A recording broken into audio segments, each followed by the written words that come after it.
I miss it. I miss the speeches with Trump. You remember that? We used to get 5 speeches a day when he was in office. Anytime you turn on the TV, that guy was giving another fucking speech. Live, dude.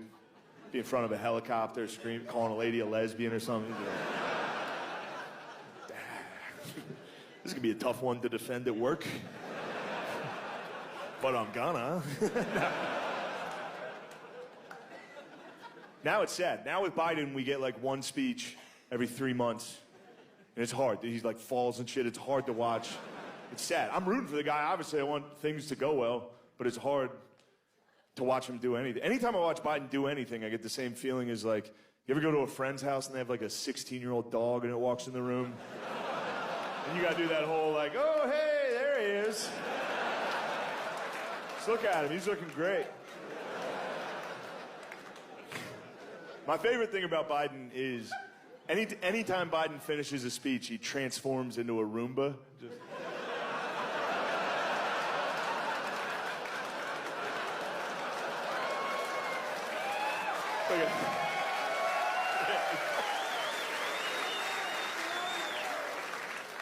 I miss it. I miss the Trump speeches. Trump gave what I think was probably one of the greatest speeches a world leader's given. You know, it's got to be up there with like Churchill, Gettysburg Address. Anyway, for real though, it was my favorite speech I've ever seen a president give. It was the night the United States killed the leader of ISIS. Trump comes out of the Situation Room at like midnight in the White House, and he walks down that fucking tunnel like and gives a press conference like he's giving a post-game NBA just killed a guy press conference. He walks up in front of the entire world at midnight and just goes, Abu Bakr al-Baghdadi is dead. He died like a dog. And a fucking dude.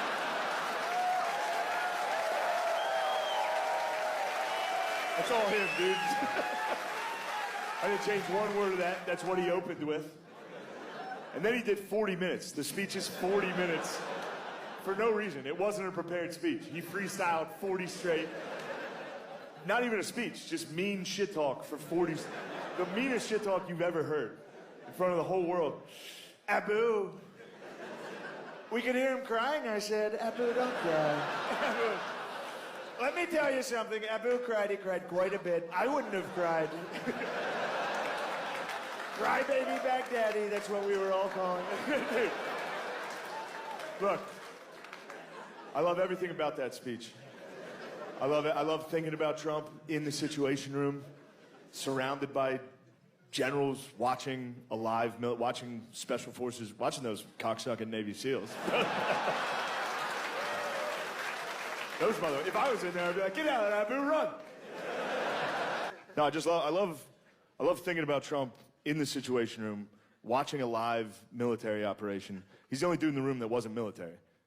He must have been the only dude watching it that was like, oh! Like, you could tell he's never seen it before by the fucking speech.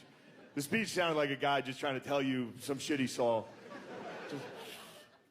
A lot of guys would knock on the front door, not these guys, not our guys.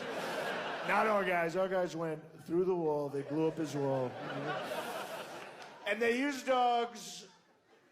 Beautiful dogs. Dude. Beautiful dogs is the funniest detail.